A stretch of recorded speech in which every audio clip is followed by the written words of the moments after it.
This is the start of hopefully a daily series where I throw up a quick review of my top picks every day from the Steam Holiday Sale.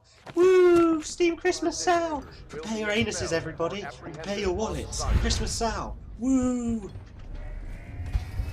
Dishonoured throws you into the steampunk dystopian world of Dunmore, where everybody is curiously pip-pip Victorian British and the streets are infested circa the plague. You play as bodyguard come assassin Corvo Antano, who after he fails miserably to protect the Empress he's guarding, gets blamed for her assassination to boot.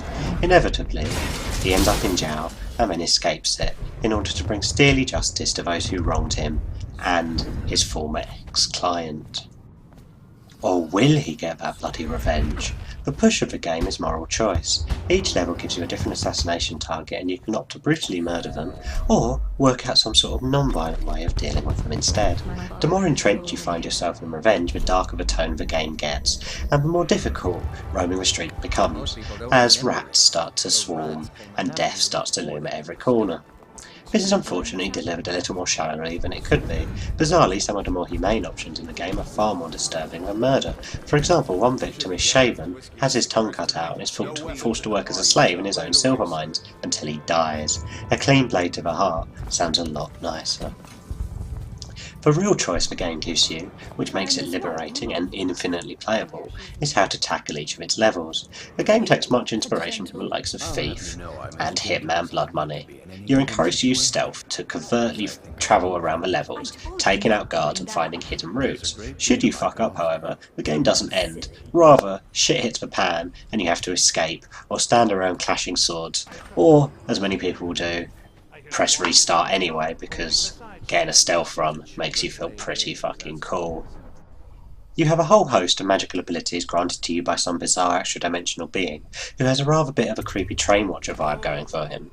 The key one is your blink, which allows you to teleport around the levels, finding hidden nooks and crannies, and jumping behind guards to deliver the cold kiss of death to their stupidly exposed necks. This gives you a great degree of freedom to explore the levels, which, while small, are packed with differing routes and added characters and side missions, and huge amounts of brilliantly wonderful detail. Many of these side routes will lead to the non-lethal ways of completing the assassinations, so the game is encouraging you to happily explore it. Adding to the iconic blink ability are a selection of other powers which help you dispatch enemies and navigate around the levels in your own way. Some, like wall vision and slow motion, are pretty self-explanatory, but really aid in making you feel like the badass supernatural assassin that you eventually become throughout the course of the game.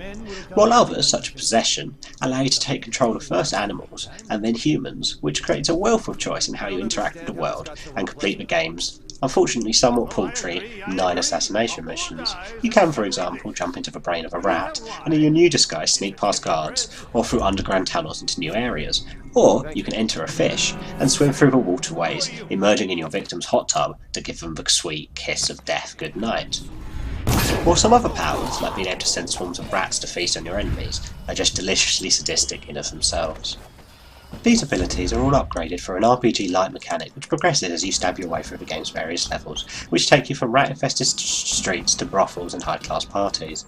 There's a great sense of decadence and debauchery to the world, with a rich feasting and fucking and opulent surroundings, while the poor languish in gutters, and many of them turn into plague-bound zombies, ready to feast on you should you fall down one of my game's many side alleys. Adding to these powers are the more mundane instruments of death. These are kept very simple, the primary ones being a sword, a gun and a crossbow. The crossbow is great for covertly hitting distant targets and can be upgraded with sleep rounds to further bolster this role. The gun, not so much. It's loud and ugly for when your back is very much against a wall. If you favour stealth, it will mostly be relegated to your menu bar.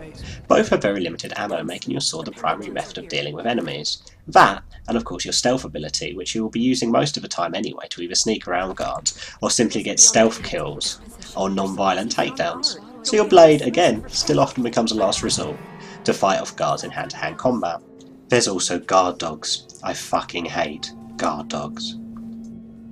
For the mere $3.74 you can pick the game up on Steam for right now, it's a must-buy purchase. It's set in a unique, disturbing and original world, and is refreshingly open in the way it lets you navigate through its many levels and missions, letting you play in a way that's suited to your style, which is a freedom to me that more games should involve, and that games uniquely can present, and Dishonoured does this wonderfully.